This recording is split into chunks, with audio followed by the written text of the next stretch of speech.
तेरे को क्या लगता है बैडएस रवि कुमार क्यों चलेगी? तोड़ेगी वो पिक्चर यार I wish चले. तेरे को पता पिक्चर है ही नहीं. Do you know that? I know. There is no film. But I heard that he cast a villain finally, like 3-4 months ago. Prabhu Deva, right? भाई the film does not exist. What are you doing?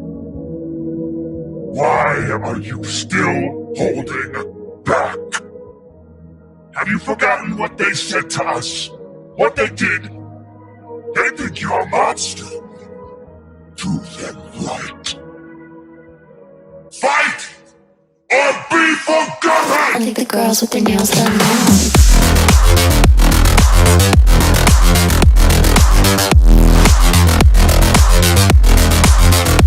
Girls with their nails done. I think the girls with their nails done.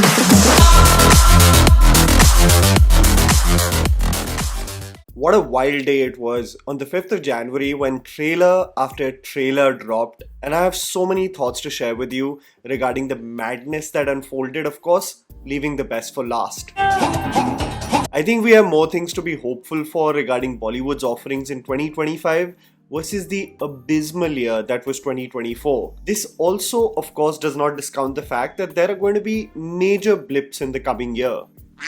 One of the production companies that has had an absolute knockout year in 2024 was Maddock Films. Teri Baaton Mein Aisa Uljha Jiya, Munjia and Stree 2 were all financially successful. So much so that the production company has its slate stacked until 2028, especially regarding how its horror cinematic universe is going to shape up. While Maddock has always been known to be slightly eccentric with its movie themes, a production company that stays to the left of the norm, what I have also realized is that when companies also become extremely influential, they are bound to attract stars that will inevitably lead them to toe the line with the generic and predictable. Skyforce is a film from Maddock Films that seems to be an extension of the same, of beats we have seen and themes that seem to be more appropriate for what was working 5 years ago. When Fighter released in 2024, it was for those slightly more encouraging, praised for what it attempted regarding air combat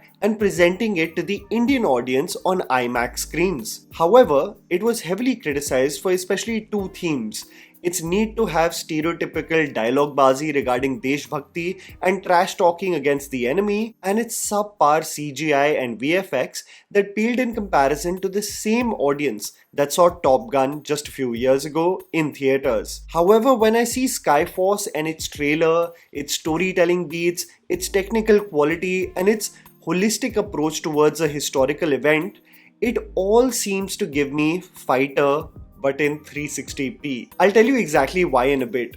Skyforce is based on the Indian Air Force retaliatory Air Force strike in 1965 against Pakistan, considered to be one of the most cutthroat and tactical missions executed by the Indian Armed Forces, specifically on the Sargodha, Pakistan Air Force Base. We are provided visuals of an attack on the Air Force Base in India, with soldiers flying with the most substandard stock digital explosions. Now let me tell you why many portions of Skyforce just seemed like an extension of what Fighter followed, which was also based on real events, specifically the Pulwama attacks. Since 2019 and Uri the surgical strike, I feel like every movie based on the armed forces has the "ye alag Hindustan hai, ye ghusega bhi aur marega bhi," something that sounded badass once but is now becoming repetitive. दूसरा गाल नेता दिखाते हैं, हम फौजी नहीं, कौन जनाब तेरा बाप, Hindustan, becoming another addition to the same, something that Fighter followed, having cringeworthy dialogues in my opinion like उन्हें दिखाना पड़ेगा कि बाप कौन है, और POK का मतलब है पाकिस्तान occupied कश्मीर, तुमने ऑक्यूपाई किया, मालिक हम हैं. Its pitch is more or less the same. I know a few years ago I would be termed as an anti-national for saying such dialogues are getting tiring, but even the most Deshbhakt India loyalists are reaching a point of exhaustion with such treatment in films. Veer Paharia, making his acting debut with Akshay Kumar, is presented as a pilot who takes a lot of risks, sometimes even defying authority and instructions much like Patty from Fighter. The CGI, I must say, compared to Fighter just pales in comparison, not really allowing you to truly believe that the actors are engaging in aerial combat, not even in the slightest actually. The airstrike of course commences and our boy Veer gets captured on enemy soil. Again, much like in Fighter, how Karan Singh Grover and Akshay Oberoi became prisoners of war, and the pressure lies on Patty to rescue them. Much like Sanjeeda Sheikh putting all her hopes on Patty in Fighter, we've got Sara Ali Khan, Veer's wife, hoping and praying that Akshay Kumar does the job. I must say, Sara's dialogue delivery saying "लगता है आप उसे भूल गए" gives me flashbacks to तुम मुझे तंग करने लगे हो. Akshay's rescue mission will form a major crux of the story, and I hope it springs up some surprises. But the fact its beats are so similar to Fighter has me really worried that it's going to be a routine, rather generic event at the movie theaters this Republic Day. Moving on to what thoroughly intrigued me was Shahid Kapoor's teaser of his upcoming film Deva, directed by Roshan Andrews. There are consistent rumors and articles floating around Deva and that it is an official remake of Mumbai Police, a movie directed by Roshan Andrews himself and was my introduction to Malayalam cinema. This is what Shahid Kapoor stated when he was asked whether Deva is an official remake of Mumbai Police. नहीं, Mumbai police नहीं कर रहा मैं उनके साथ. Actually लोगों को शायद लग रहा है कि वो मुंबई पुलिस है, बट मैं रोशन एंड्रूज के साथ एक फिल्म ज़रूर कर रहा हूँ. So the question arises, is Shahid going the Baby John way of gaslighting us, or is he saying the truth? Is it the case of the film having some changes for Deva to be its own entity while still being inspired by the source material, or is Deva a completely different story? I think only the trailer of the film will give us a hint, because if we were to look at specifically the frame of Shahid avoiding a knife stab only to look at the man with shock, it is eerily similar to the expression of Prithvi Raj and his memory connecting the dots of skills he never knew he had. The only benefit of Deva compared to other Tamil and Telugu remakes, if it is one, this is all speculation by the way, is that the Hindi dub penetration for Malayalam films is more or less non-existent. The other thing that makes audiences excited regarding Deva, other than the exhilarating teaser cut, which by the way was enhanced tenfold due to Jakes Bajoy's background score, it is the sheer energy and mania Shahid is channelizing to this role. The music is composed by Vishal Mishra, and I would highly recommend you check out the number they dropped when the poster got released. It has the Maharashtra energy that can make the crowd immediately go wild. Shahid, during the press conference of the teaser launch, emphasizes that this is the most challenging role of his career. For a man who has portrayed Hamlet, it really does say a lot. There is this absolute psychotic energy that you get to see Shahid showcase in the teaser as he dances like a madman and seems completely unhinged. You know, that's what I realize what audiences love. Just an energy and abandon to the role, making you wonder what coffee is this man having to have such boundless energy in front of camera. Shahid seems to really embody the massy nature of the violent cop that is required for such a role. So whether it be chilling with his cigarette during a car chase, being tactical on his mission with his bodysuit, or absolutely raging in front of the mural of the OG angry young man, the crazy energy of this film has me supremely excited. And I hope and pray that it is an original script. But if I were to put my practical hat on, I think it's going to be a version of the original source material Mumbai Police. Almost Shahid Kapoor's more manic rendition of Prithvi Raj's Mumbai Police. I hope I am proven wrong and it's a completely fresh story, saving the best for last. The much awaited Badass Ravikumar trailer has dropped, and I genuinely, with no sarcasm, believe that this may just be the most clever masterstroke by Himesh Reshammiya. Himesh Reshammiya has had a flourishing career as a music composer, a man who has given us many melodious tunes across the years. There is, however, a phase in his career many millennials remember as the golden era of Himesh, where he donned a cap and sang high notes with his nasally raspy voice. I can't begin to tell you how popular Himesh was as a singer when Aashik Banaya Aapne dropped.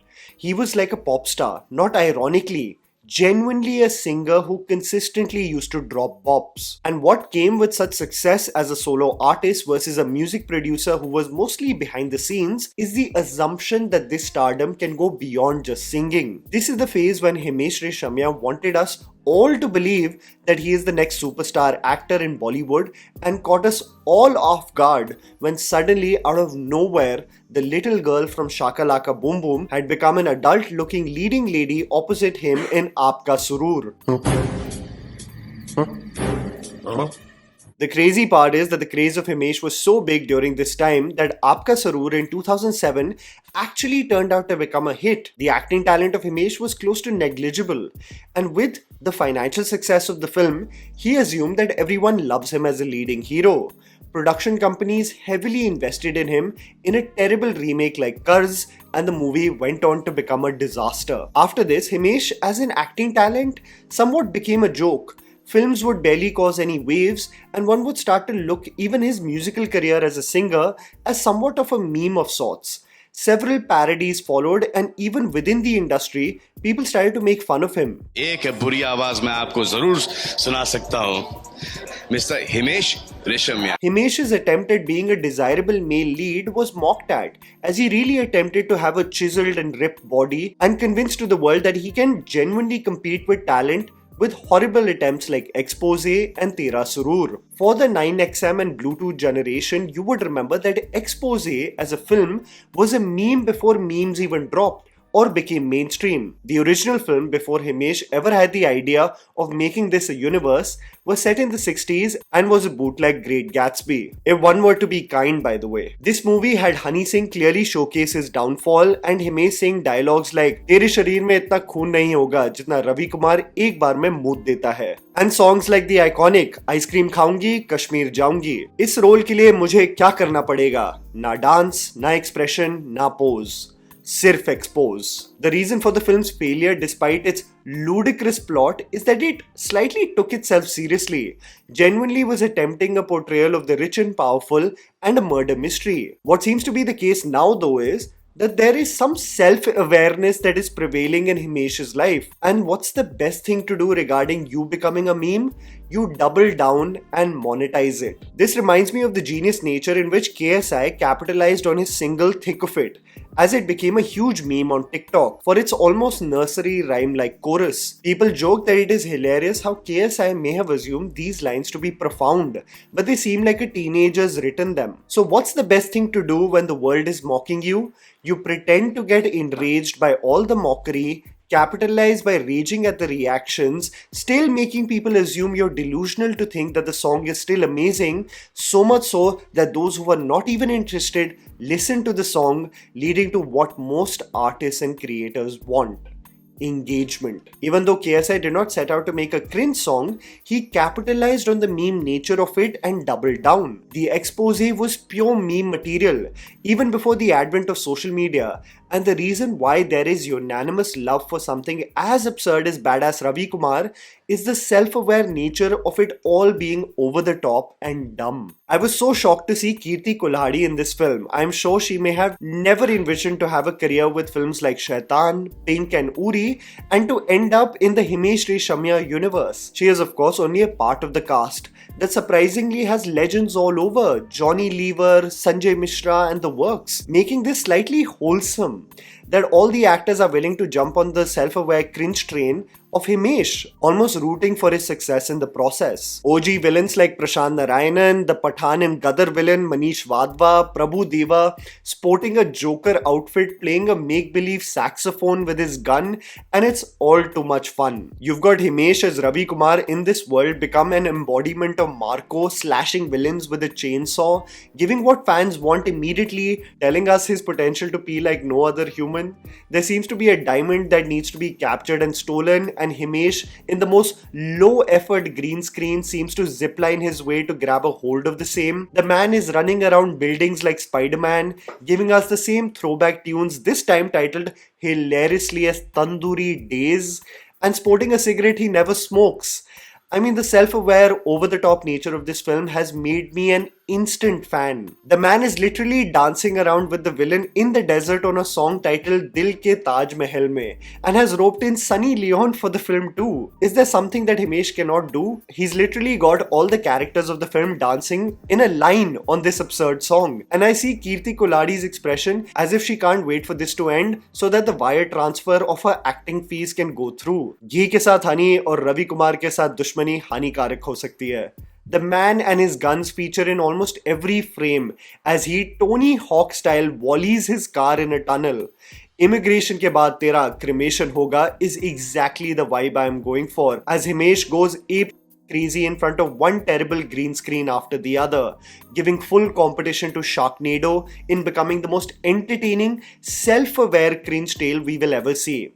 If this genuinely gathers more steam, if people actually read between the lines for what this is, if we were actually to take any indications for the close to 45 million views the trailer has garnered, something that trailers with so-called budding stars dream of, this may just make history and actually rattle the industry. If this becomes a hit, this will be the film that will give Mumbai sleepless nights. And that was the video, guys. Write it down in the comments below. What was your favorite trailer among the 3 that dropped on 5th of January? Please don't forget to follow me on Instagram. The handle's right in front of you. Follow me at JammyPants4. Also, please support us by smashing the like button and subscribing to our channel for weekly content ahead. Thank you for watching.